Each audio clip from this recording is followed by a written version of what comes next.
উনি মাগরিবের নামাজ এশারের নামাজ পড়ে একটা মসজিদে শুয়ে পড়লেন, আর শুয়ে শুয়ে হাদিস পড়তেছেন। কি পড়তেছেন? কথা বলেন। আর মনে মনে ভাবলেন রাতটা মসজিদে কাটায় দিই, ফজরের নামাজ পড়ে আবার বেরোবো। কিন্তু দারোয়ান এসে বলে মসজিদে থাকতে পারবেন না, ওঠেন। দারোয়ান আছে না, কথা কন। আহমদ ইবনে হাম্বল বললেন আমি শুধু রাতটা থাকতে চাই, আমি তো ফজরেরও মুসল্লি, ফজর নামাজ পড়বো তো এই মসজিদে, আমার থাকতে দাও। দারোয়ান তো দেয় না, কেন? মসজিদে থাকার জায়গা না, যান মিয়া।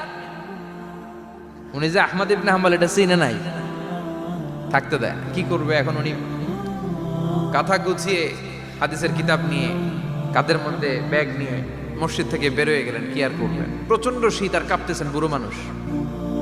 পথিমধ্যে দেখলেন বাজার, বাজার একজন খাব্বাজ, শাবুন খাব্বাজ, যুবক রুটি বিক্রেতা।